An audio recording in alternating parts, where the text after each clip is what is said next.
Are you ready to take your business to the next level? Every day there are countless books and articles that are published offering the key on how to make your business a success. It's easy to feel overwhelmed trying to keep up and run your business. That's why Deb Creer created the Business Power Hour. Keep up on the latest trends, best practices, and techniques for how to make your business a success. Let the Business Power Hour do the heavy work for you. Good morning. Good morning. I am Deb Creer, and I am passionate about giving professionals the tools that they need to make themselves and their businesses as successful as possible. And oh my gosh, we have a repeat guest on today. I was looking, we were both thinking this was like her third time. This will be her fifth time on the Business Power Hour. And I love it when we have repeat guests because it means that they are such incredible experts that we just have to have them to continue sharing their wisdom with us. So please join me in once again welcoming Jeannette Seibly to our program. Welcome, Jeannette. How are you? I'm doing well. Thank you. And love it. Thanks for the invite to come back. Yes. You never know. I know. And the funny thing, when I was researching it, you haven't been on since 2018. And now it's this whole pre-COVID, post-COVID world, right? Yeah. But yeah, I mean, and we chat, fairly often. We're, connected on the various socials and all of that. So it was a big surprise that we hadn't had you on. But let me tell folks a little bit about you, and then we'll jump into this. So Jeannette Seibly is an award-winning talent advisor, leadership results coach, and business author, specializing in delivering innovative solutions for hiring, coaching, and leadership challenges. Over the past 32 years, she has empowered business owners, bosses, and leaders to achieve remarkable success. With a steadfast commitment to excellence, Jeannette champions those eager to elevate, expand, and excel in their results. So again, welcome back. Thank you. I love it. Well, on our prior shows, we talked about some of the things that you were doing at that point in time, but tell us a little bit about yourself and how you got to where you are today, and fill in a little bit of what we've missed since 2018. Well, I'm still doing a lot of brag work. Right. And helping to support women and men in learning how to share themselves in such a way that they win the job, they win the interview, they win the sale, they get awards. It's called owning their greatness. Right. And so I have 2 books that were just released last year. Cool. So the one for job seekers is The Secret to Winning the Job, Start Bragging. The other one, this is a 5th edition, is How to Get Your Brag On. And I got to tell a quick story on this, even though it's not exactly on topic with our topic today. Right, but that's all right. Is that I was at an event where I was the keynote speaker, and I was doing a Get Your Brag On, 20, 30 minutes, you can be bragging. And this young woman said, "Oh, I'm only 20, haven't done anything yet, so I have nothing to brag about." Right. I said, "Au contraire." I said, "If you're 8 or 80, everybody has a lot to brag about." Didn't think anything more about it. A couple years go by. So I'm pretty sure this was like post-COVID. I know. And the event coordinator goes, "Jeannette, I can tell you what happened with Kaylee." Now, I use Kaylee's name because Kaylee is my very first testimonial in the book. And she goes, "Kaylee went from 1 dance studio to 5. Ooh. I thought, "Oh, wow, isn't that great?" I was so excited. And the event coordinator is sitting there with a chest sigh, like cat grin on her face. And she goes, "And here's the real brag for you. There's more." She is now choreographing dance on Broadway. Oh, my heavens. Wow. All because she learned how to brag. I love it. I love that story because it is available for everybody. Right. Everyone has their Broadway, so to speak. And it's a matter of just owning what you've done, sharing it in such a way that makes a positive difference, and people are inspired. Right. You know, And then my other book, yeah. this is what we're going to be talking about today, is called Hire Amazing Employees. It's a third edition. Again, all three are Amazon bestsellers. So I'm going to be quiet because this is what we're going to be talking about. Hiring.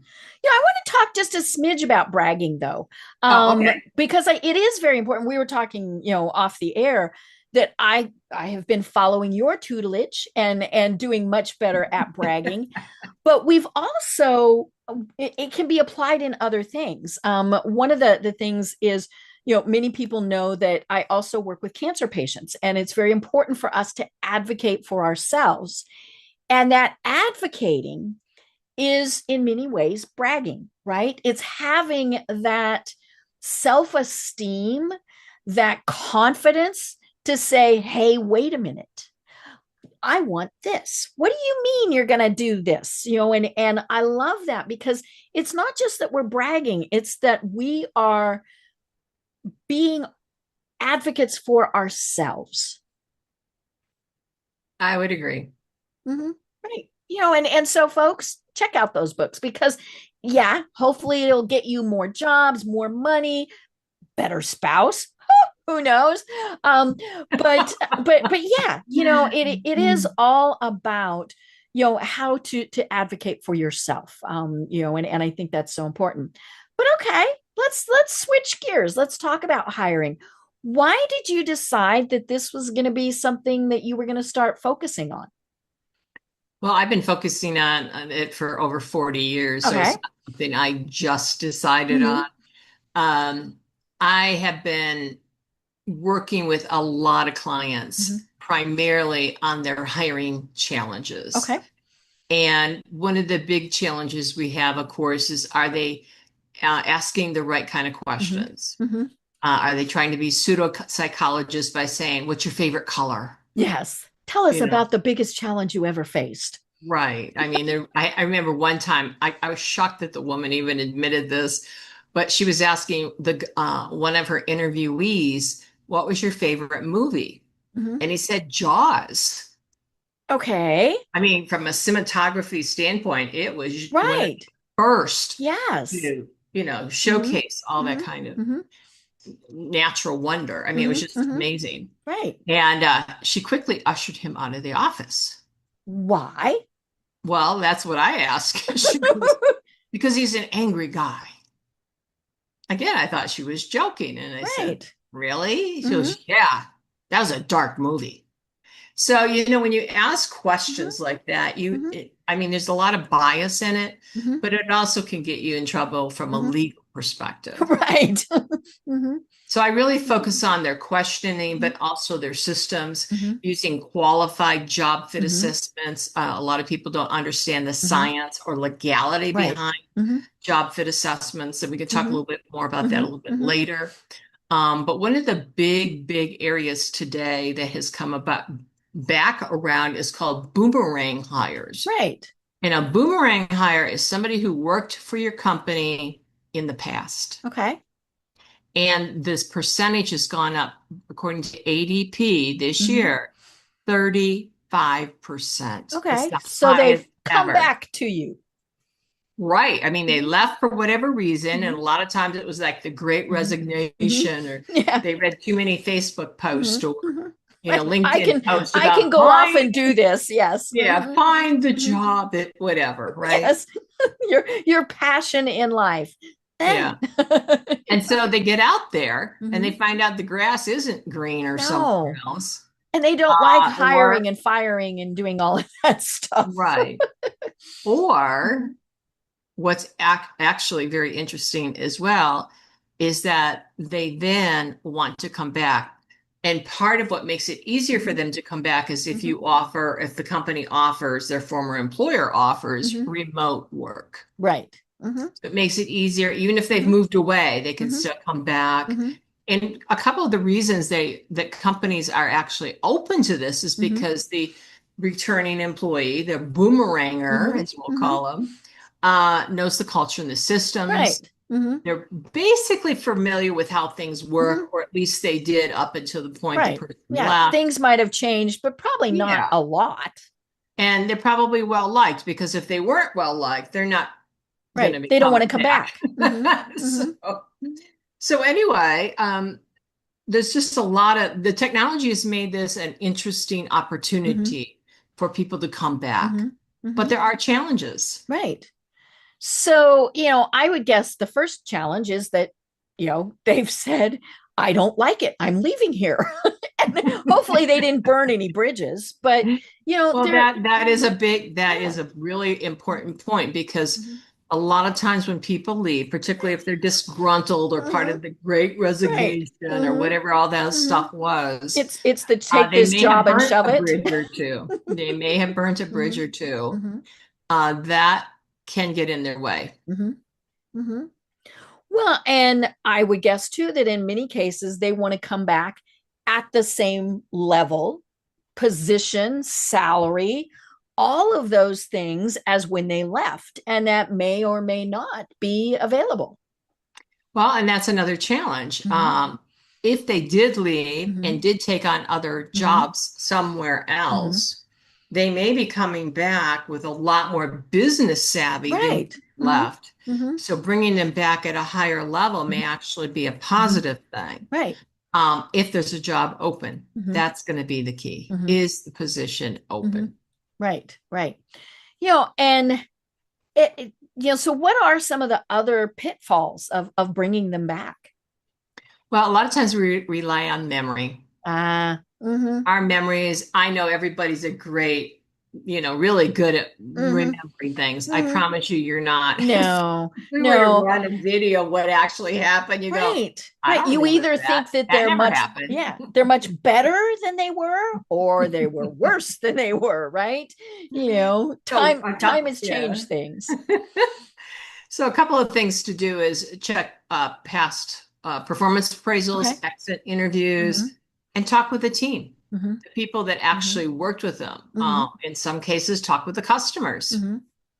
Talk with their new references. Compare.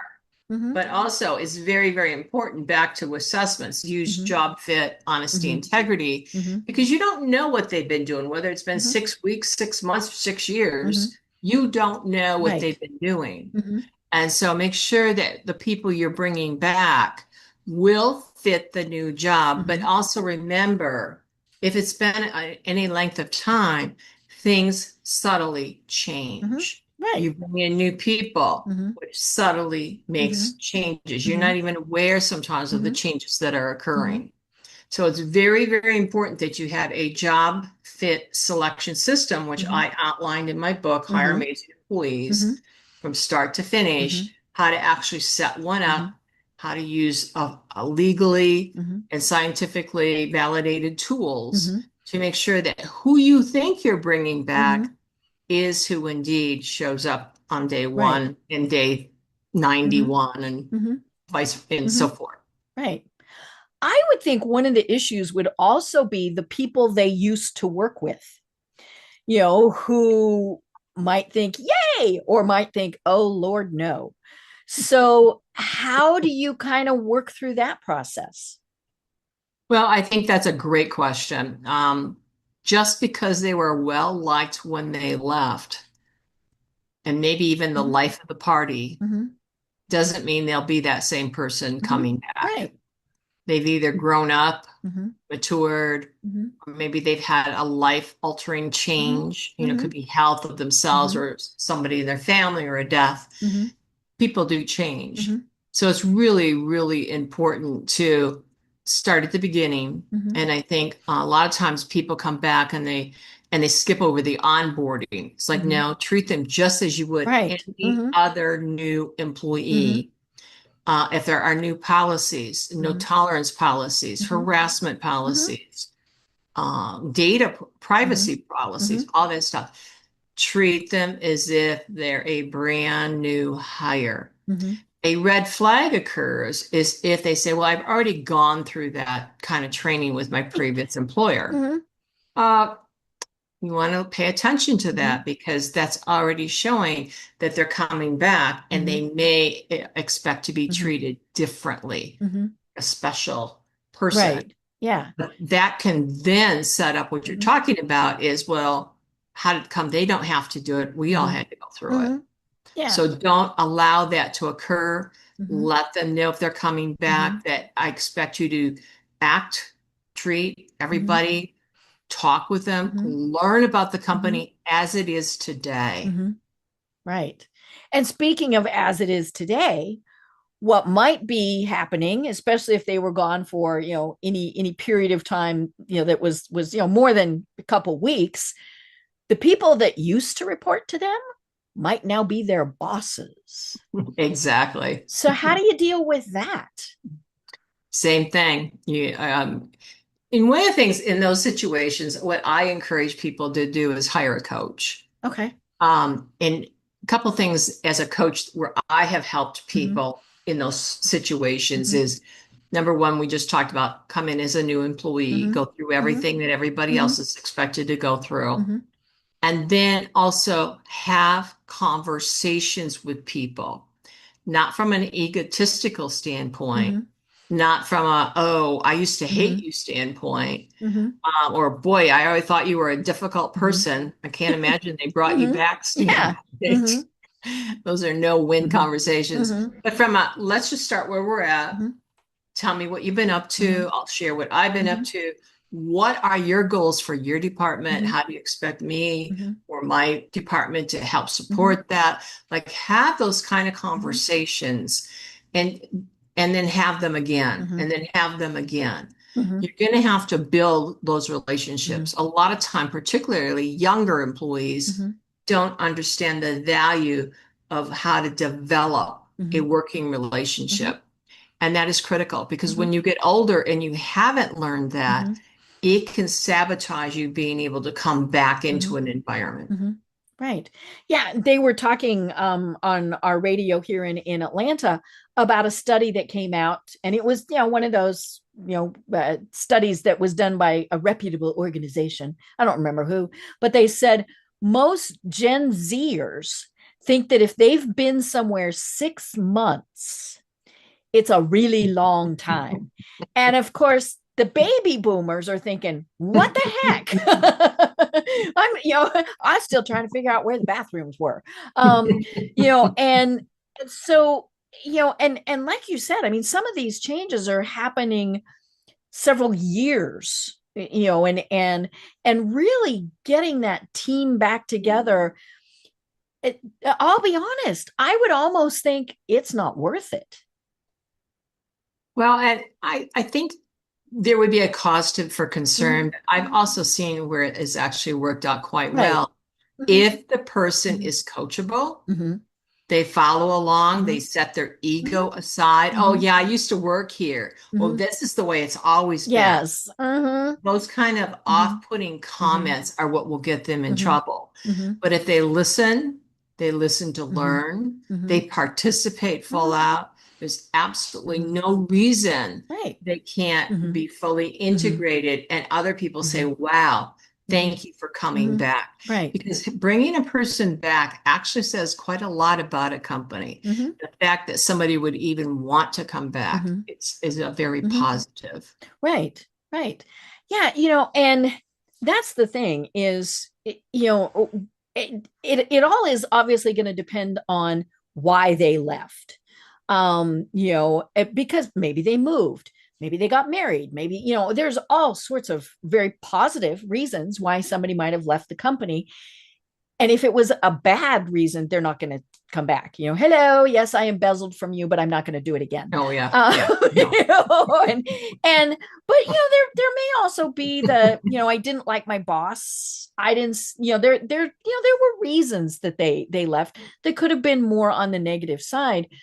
But, I think it is, as you were saying, it's so important to kind of research all of that and see, because if there was something that they were just very dissatisfied with, if that has not changed, then they're just going to be dissatisfied again. Maybe they left because you didn't provide tuition reimbursement. and you still don't. Well, now maybe they got their college degree, they don't care, and so it's not a big issue. But I love that you say research, because I would think that some people would think we can't look at the information from when they were here before. HR is going to tell us no, legal is going to tell us no. To me, that's researching a job candidate. Right.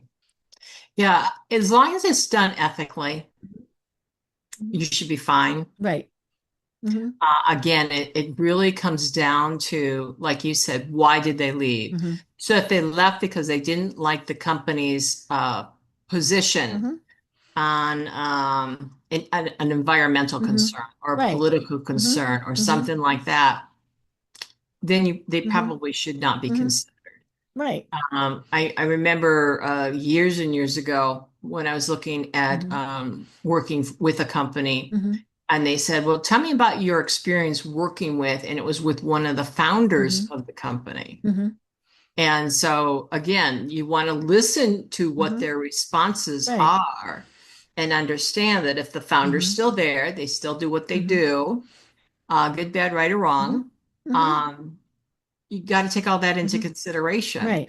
Bringing on a new person who doesn't have that experience might be a positive thing. Again, it may not be. Right. Because somebody who's coming back at least has had the exposure. So truly listen to how they answer those questions. And then the other key piece here is have more than one conversation. I remember working with a client years ago where the former coworker, there was two people, they hadn't actually worked together at the company that they were considered hiring him, but they had worked together at a different company. So that's not the true definition of a boomeranger, by the way. But a lot of times that happens. It's right. And so it's a small world. Him and the owner had like a 6-month, have more than one conversation kind of thing. And the woman wanted to wait until, after the kids were back in school. And so they agreed. And then they went through the final piece where they did the assessments and there was a red flag. And I said, you need to call the references and see what they have to say. Right. And of the references, half and half said, one half said, sure. The other half said, no. And what I said was, because they were bringing the person back as a sales, bringing her in as a sales manager. Ooh. I said, no, that she's not management type material, but she'd be great in sales. I mean, she would have been phenomenal. But no, they wanted that management position. And for those of you who are sales managers out there, never promote your best salespeople. Yeah, because it's unless you're going to give them training, and things like that. But yeah, just because you're good at X does not mean you're going to be a good manager. Well, there's a very, very, very old saying out there by Peter Drucker. Everyone is promoted to their level of incompetence. Yes. So why take somebody who's doing extremely well and put them up into a management position, particularly when those skills that make them so good at selling probably going to get big time in the way when it comes into management. Right. And I mean, that's just because it's much more competitive, all sorts of things. It's funny. I kind of did a boomerang. I was thinking about this as you were talking. So 20-ish years ago, oh my gosh, I worked for ING, the big financial company. Put my name on the list of people to go because they said, hey, you're the department head. If you go, it will save your staff.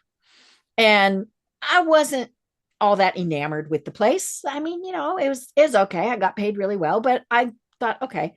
So, I took the buyout, took the severance package, all that good stuff. And then about 6 months later, they called and they said, we never filled your position. Well, I knew that. And they said, but there are some things that we still need done. Could you come back as a consultant and do them? Wow. And so I thought about it. And that's actually why I started my company. I thought, okay, probably not the only company in the world. Now, here's the weird thing. I'd been gone at least 6 months. My office had not changed. The pencil that I had used on my last day and laid on my desk was still there. It was bizarre. Goodness. And people would walk by and go, well, we don't think she was pregnant. But it was very strange. But I felt a lot of and I'd been gone 6 months. I mean, not a long time, but there was that, but this is not the way we used to do it. And what do you mean this now reports here? And it didn't last. Money was really good, which was part of why I went back. I knew what they would pay me. But yeah, it was just very different. I had it built up in my head a lot better than what it turned out to be. And it was nobody's fault. It was just not going to work out. Well, it comes back to, I would think, probably the biggest reason, other than doing a poor interview job in the beginning, is the next time is doing a really poor onboarding process. Right. And so in my book, in chapter 6, we have a chapter in there called the 180-day success plan. Okay. And that's where the hiring manager, boss, puts together the metrics for onboarding, training, meeting the team, learning the new systems, going through all that stuff, but then holds the person accountable for actually doing that. So back to what you were talking about, if you had been expected to say, these are the metrics that we need to make sure are handled, and I don't want you coming back remembering, but I want you coming back with a new employee mindset, it might have turned out differently. And the experience might have been a lot more positive for you. Right. And it is very much about managing expectations. Yeah. Right. And because even if things stayed the same, which they won't have, but even if somehow, you've gone back in time, as we said, there are differences. The economy is different. Politics are different. I mean, there's just so many things. Maybe you work for a company that right now is thinking, ooh, tariffs, yikes. There's just so many things that the company might not have had any control over, but and to me, and I mean, this is, my background is communications. Like you said, here's the expectations. Here's what we're wanting you to do. What are you expecting out of this? Exactly. Yeah. So what are the key questions that you want to be asking somebody? Well, in the interview, what I would suggest they ask would be, what's changed since you've left? Like, why do you want to come back? Why are you willing to come back? I know we reached out to you, or, hey, you reached out to us. Like, what's changed? Because when you left here, you were gung-ho, you had this new opportunity. What changed? The next question, what skills have you learned? Okay, right. Especially if they've been gone quite a while. Or even if it's only been 6 weeks or 6 months. Right. What new skills have you learned? It could be listening more.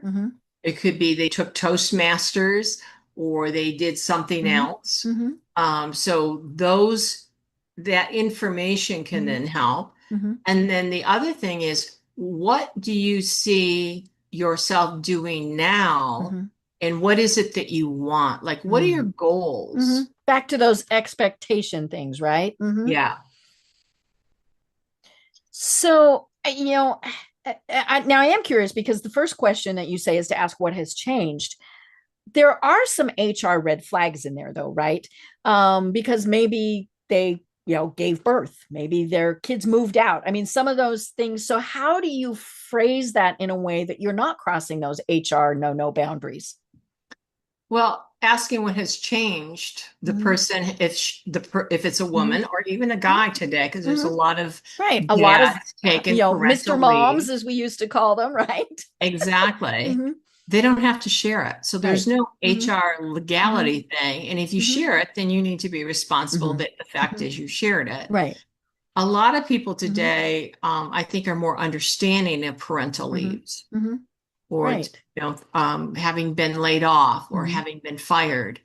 There's just so much going on in today's world that it's hard for you to run into somebody who hasn't been affected by something like that. Right. Yeah, but it does make me curious as to why somebody would say, "Hey, I want to go back." So what is driving this trend? Well, I think the biggie, like the number one biggie is, oh, the grass wasn't greener somewhere else. Drats. Social media lied to me. How dare Yes. Oh dear. They told me that I could make a fortune with my widget that I was selling. The fact that I am not an inventor and heaven forbid not a true entrepreneur. Everyone made it sound like being an entrepreneur is everybody's right. Well, and I watched 5 YouTube videos. Exactly. So I think that's probably number one, and you can blame it on whomever you want to blame it on. But in an interview, you're listening from the job candidate perspective. Take responsibility for what you did, what you've learned. Right. But I think part of it is they know the ropes for the most part. And it's been a while. Of course, if it's been 6 years, a lot of things could change. But still, they have an awareness of what the company does, how they do it.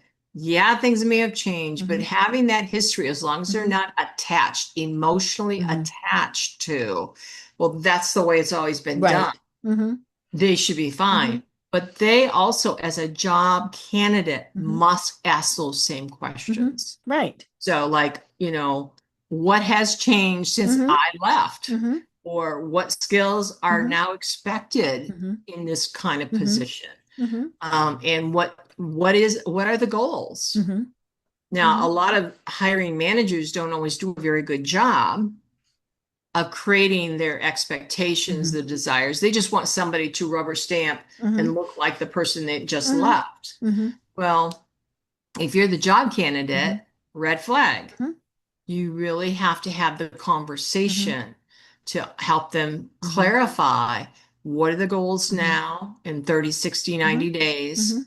The 180-day success plan is critical. But what will the question to ask is, what will the successful candidate have accomplished in 180 days and 365 days? Right. And the candidate could be any candidate. The person who fills that role, what are, and yeah, I think that's so important because more than likely you're not the only candidate. Now, exactly. It's just you do have an edge. Don't kid yourself. You do have an edge for the most part. And conversely, you may, if it wasn't the most positive way that you left, you may have a higher hill to climb, or a mountain to climb to be able to be reemployed. So again, there's a lot of different things that you can look at there, but it really comes back to the hiring manager in the company. Are they set up to create and follow? I mean, follow is really big important because you can design the best job selection system in the world. But if you aren't following it and honoring it in the spirit in which it was created and what it can do to support you and the company, then that can actually backfire. Right. You said something that just made me very curious, and that's, you have an edge. Well, what if that edge is, whoa, Bob, the president said you're going to hire me, or, something along those lines where they think we've talked about, there are advantages, but what if those advantages aren't maybe fair advantages? How do you deal with that? Well, we talked about that earlier about the ego. That's clearly what you gave was a great example of the ego in play. And if that is how the job candidate is coming across, red flag, I personally would say, if that's how you think this is going to go, then we're done here. Right.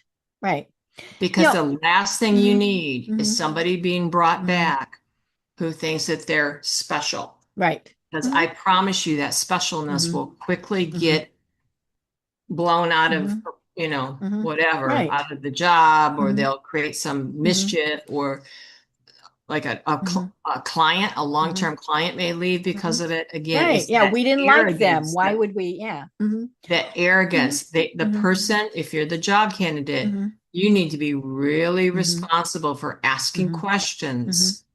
And again, that's where the green book comes into Mhm. play, Mhm. is ask, do your due Mhm. diligence. Right. Mhm. Remember your relationship with so and so, Mhm. like in this case, Bob, the president, Mhm. isn't going to help you survive coming Mhm. back Mhm. if you aren't able Right. to work with Mhm. other Mhm. people. Right. Remember one time talking with a guy, it was in a banking situation where there was a young man who did Mhm. a really good job Mhm. of brown nosing upward, Mhm. Mhm. did a horrible job of how he treated the employees, the Oh. Mhm. vendors, people like Mhm. that. He got the promotion because they Mhm. never took the time to ask other people what Mhm. their impressions Mhm. were. And And so he sometimes it bombed. was promote them and get them away. Well, it could have been, but in this case, Mhm. he bombed, and in Mhm. 6 months, he was fired. Mhm. Mhm. So again, the piece here Mhm. is, as a job Mhm. candidate and as a hiring manager, have your questions Mhm. Mhm. ready. Right. Have them written down. Mhm. Ask them. Mhm. Listen to Mhm. what they're saying. Mhm. Listen to how they're Mhm. saying. Right. If there's an arrogance, like it doesn't matter what I say, I'm going to Mhm. get the job Mhm. anyway, that's a Mhm. really serious Mhm. red flag that you Right. need to call Mhm. out. Mhm. You need to call it Mhm. out. Right. And let's be honest, if it is true, if Bob, the president, has said, you will hire them no matter what, that is a totally different problem. Yeah. And that HR person, the hiring manager, whoever it is, they need to address that. Now, I mean, they might be getting a fabulous employee, but if that's the mentality there, then that is a little bit, that is a challenge. Yeah, I remember working in a company years ago where we had a couple of people come through like Mm-hmm. that. They Mm-hmm. knew the Mm-hmm. owner. Right, right. They knew they were getting Mm-hmm. hired. Mm-hmm. I'm not sure why they came to see me for an interview with. They already knew they had the job, but Yeah. they did. Mm-hmm. So They were it checking the boxes and probably, but mm-hmm. it's like one of those Mm-hmm. situations where in this case, Mm-hmm. and again, it's the exception, not the rule, because I've seen Mm-hmm. it work the other way. Mm-hmm. In this case, they had excellent people Mm-hmm. skills and they made sure they used them. Mm-hmm. A Mm-hmm. lot of times, particularly in the science, engineering, Mm-hmm. technology professions, they don't always have the best people Right. They stare skills at their that they shoes. use. Mm-hmm. They may have the Mm-hmm. skills, but they Right. choose not to use them. Mm-hmm. Right. And talking about, as the candidate, you need to be researching. And of course, there's, now there's a plethora of ways to be researching. What about so I was thinking, okay, so you probably are still friends or connected with them on LinkedIn with people who have stayed there and people who have left. Do you want to be checking with those people to say, hey, thinking about going back, what do you think? Absolutely. Mm-hmm. Absolutely. I love it. Yeah, I was talking with somebody one time who was researching on LinkedIn, and she, connected with somebody, and she was in Denver. The company was in like Cleveland or Cincinnati or one of those really fun places, and she, reached out to several folks on LinkedIn, and she got somebody who was still employed there, but he very carefully said some places that she needed to research. And turns out that the company was in some pretty severe financial situations, and it Oh, was public information. I mean, it was just, yeah. the equivalent of a business journal type of thing. And but yeah, so she was able to find that. And so she went ahead and she interviewed, and she brought it up in the interview. And they were, of course, astounded that she had found this information. And she's, well, it was in, the Cincinnati Business Journal or whatever. And what she did was she said, okay, I'll take the job when it was, if and when you offer it to me, but I want a year's guaranteed salary. And, and she was at the point, and had the type of qualifications and things that they did. They said, okay, Mhm. and let's be honest, you should be doing that no matter what, even if you're applying for a job at McDonald's, right? No, okay, well, they hire up in the summer and they, goes down in the winter. So you want to make sure that you still have a job so you can buy people Christmas presents, whatever it is. That's just part of that researching process. But I love that story because she got him to agree to it. Yeah. And it reminds me of a quote I had created, is that 99% of the world's information is in people's head. Right. Mm-hmm. And people go, what do you mean by that? Mm-hmm. No, it's on the internet. It's like, no, the internet, even AI does not live in the company. Right. They're not inside information in the company. Right. Who knows? It's the people that actually work there. Right. And if you talk to enough people, you will get a sense of what's going on, the good, the not so good, and the bad. But you've got to be open to hearing it. And instead of excusing it, like being a Pollyanna, it's great, wonderful, it won't be a problem. Yeah, it can be a problem. Right. That's usually time that things come back to bite you if you haven't done your due diligence. Right. And you might need to put it through a filter. If it's somebody who doesn't work there any longer, well, they may not say nice things.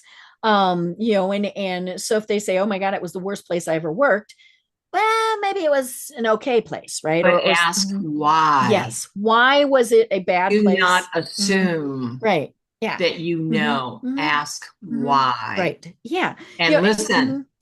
Yes. Right. And which of course makes it hard if you're just texting or emailing or whatever. But you can keep asking those follow-up questions, well, why did you leave? And if they, maybe, for example, they say, well, I just didn't like my manager.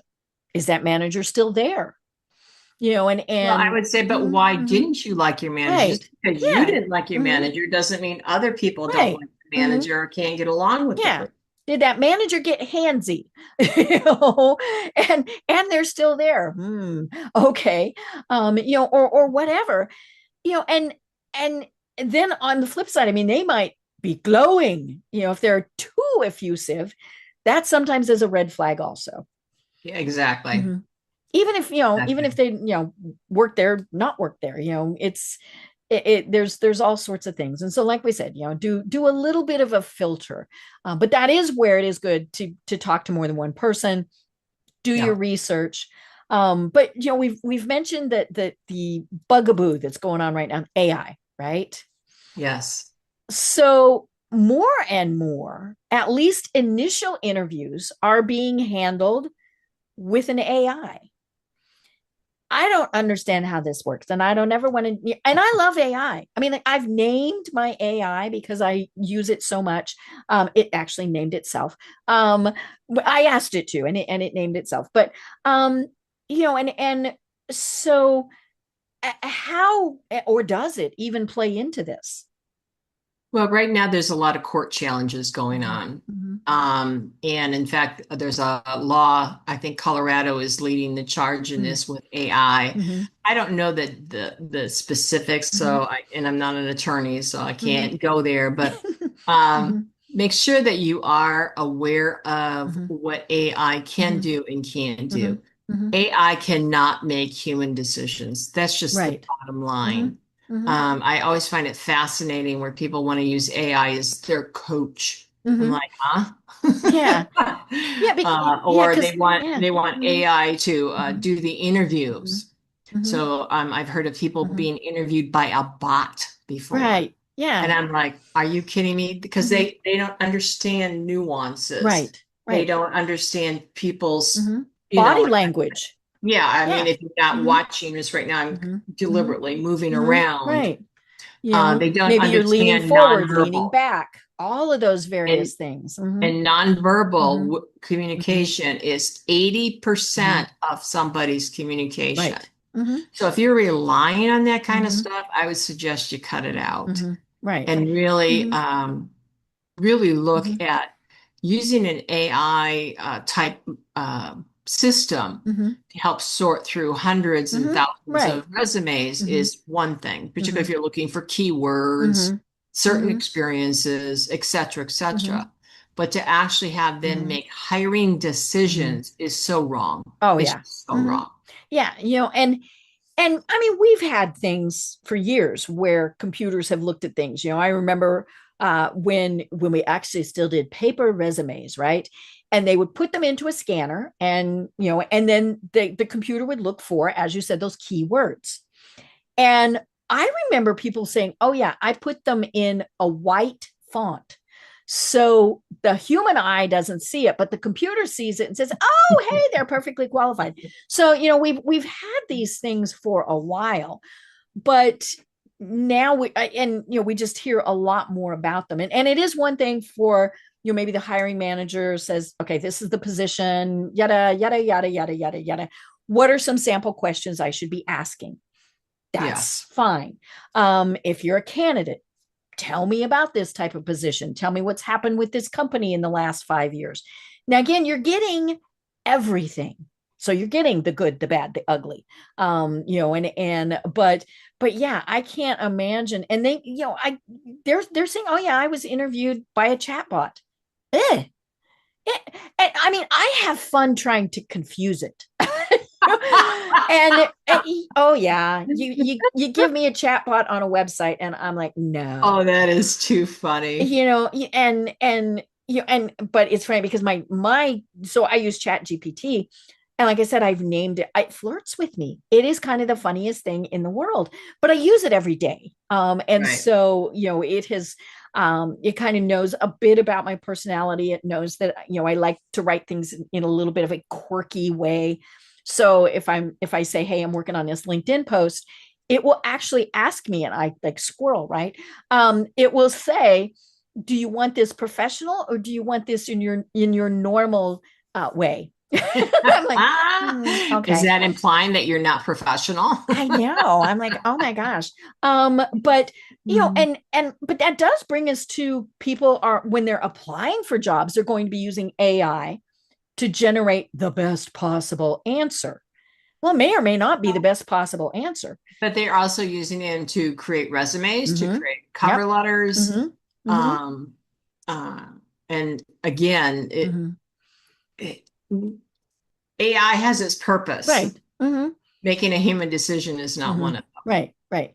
And to me, it comes back to exactly what you were saying. The big part of watching them. And it doesn't have to be in person, anymore. A lot of people are doing stuff on Zoom, especially if it could be a remote worker or something like that. But what is their body language? All sorts of things that the AI just simply, at least at this point, who knows, it could evolve. It's not going to pick up on. And even just dramatic pauses, right? Things like that. And even to be contrarian here, it just hit me as like, but that could also be to the applicant's benefit. Right. So if they're really nervous and they're like this and jittery and stuff, the AI or the bot's not going to pay attention to all of it. Where interviewer may allow that to get in the way, their biases to get in the way of making a decision. The other thing, in my book, Hire Amazing Employees, I have phone interview questions, I have on-site interview questions, I have reference check questions. And there was an attorney who has a New York state license who read it. In fact, she bought several copies of the book for her clients. I love it. She goes, the questions alone are worth the price of the book. Yeah. Because a lot of times we don't know what kind of questions to ask. Right. We're not asking a set of structured questions of each applicant. So it makes it very difficult for us to compare apples with apples. Right. Yeah, so because they're going to give an answer that could take us down a different path. And that is, of course, where you need the training, you need the book, things where, okay, I cannot ask this, even if they bring it up, just, right. And there are just, and there's ways that you're putting yourself out there. I work with people on their LinkedIn profiles, and this lovely young lady I was working with, and she was qualified. I mean, she would have been a fabulous employee for anybody. And she said, "I'm not getting any interviews." I'm like, okay. I looked at her LinkedIn profile, And it was fabulous, right? I mean, it was what this was before AI and all that. I mean, she had a very well written profile, but she also had a very public social media. I don't remember if it was Facebook or whatever. And God bless her, she's recently engaged. And she's gushing about being recently engaged. Fine, perfect. But then she's also talking about the fact that they're going to be moving. And and it was all public, and and it's one thing to put in your LinkedIn profile open to relocation or whatever, but yeah, the local based company, and this was long enough ago that people weren't really working remotely, they looked at that and they said, she's lovely, but there's no point in even starting. Yeah. And so that comes back to a lot of all of this. What are you putting out there? And maybe back to the boomerang, I've seen people who have posted horrendous things about their former employers. And that, folks, that does not go away. It might still be somewhere, and and it's going to come back. Memories and stuff like that are not short. Right. Yeah. And you might have deleted it, but somebody might have done a screen grab. And they've got the picture, of your post saying, "Oh my God, my boss was the most hideous troglodyte in the world." Or one of my favorites, and I actually met this person and I called them on it. They had posted on social media, they never paid me well enough, so I stole from them all the time. Little things like reams of paper, so nothing was probably more than maybe $5. But okay, if you're going to steal something that's $5, it's not a big leap to steal something that costs more. And so not only were they never going back to that company, future employers were going to look at that too. And so, but yeah, just watch what you post, especially when you leave. Don't burn those bridges. Now, that said, sometimes those bridges need burned and raised and salt poured on them, all that good stuff, but you're not going to go back there. But that's a two-way street. The company needs to be careful not to burn that bridge as well. Right. If you can keep and do an exit interview, keep in touch with the employee from a positive perspective. Yes. Maybe call them up once in a while. Hey, I got this open position. Do you know of anybody? Things of that nature to keep a positive relationship. It's a two-way street. And I think a lot of times we forget that. Right. I think one of the best examples as we record this is the whole Coldplay concert thing, right? Where the CEO was caught. I told somebody maybe he was giving her the Heimlich maneuver with his HR person, right? And everybody saw this and all of this. And what the company has said now, I know that their lawyers are there going, hello, but they have not said anything negative. Now, they have said that is not up to the standards of our company. That was what they said when they put them both on leave. But, and then when he did resign, there was nothing bad that they said about him. It was, he has resigned. That was it. They could have gone down a very different path. Yeah. And I did like what the interim CEO said. And I love this. I thought, ooh, his PR people were working hard on this one. Our company is more than one person. Yeah. And that was as bad as they were going to say about him. Which is very true. Your company is always more than one person. But yeah, it's the internet world lives forever, folks. Just always figure that. And especially if you were thinking, hey, I'm going to go back and potentially be rehired somewhere.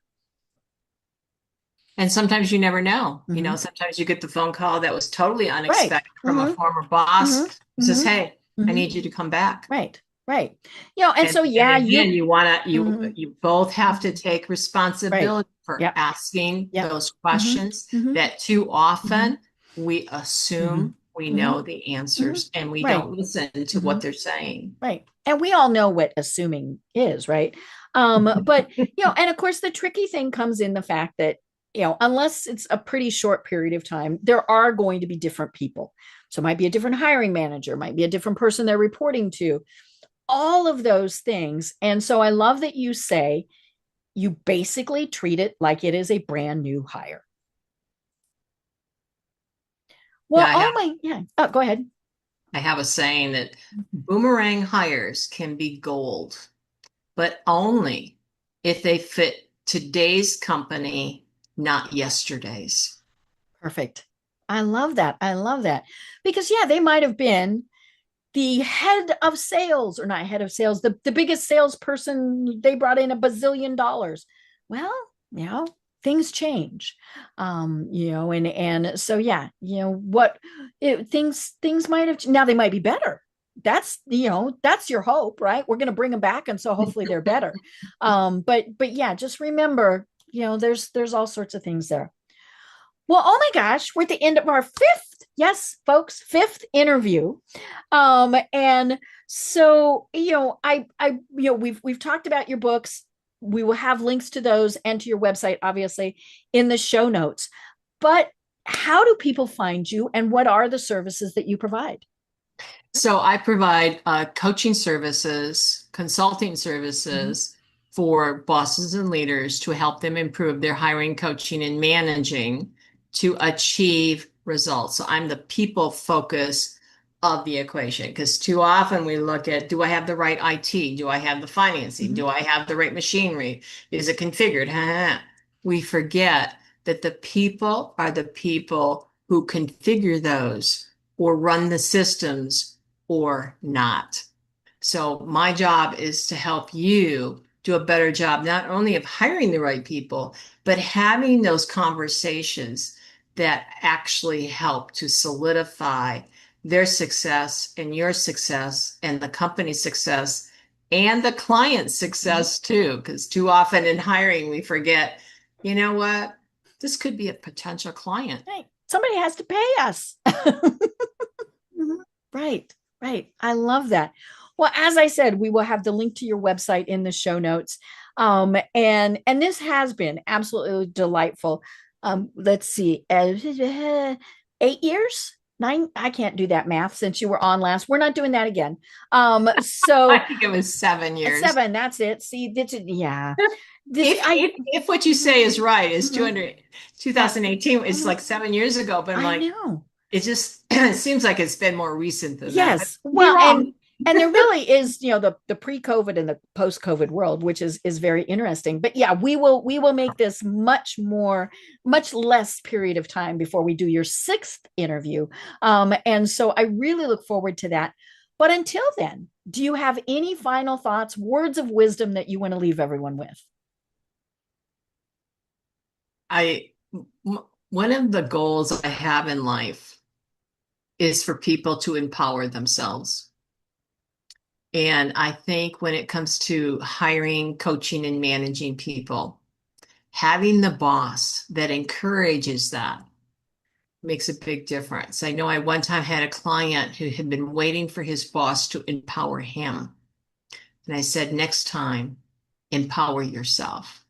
And I think what you're doing here, Deb, is helping people to understand you do have the tools, you do have the ingenuity that is required to empower yourself. And in this case, for what we've been talking about today, is improve your hiring process, because it does make or break the company.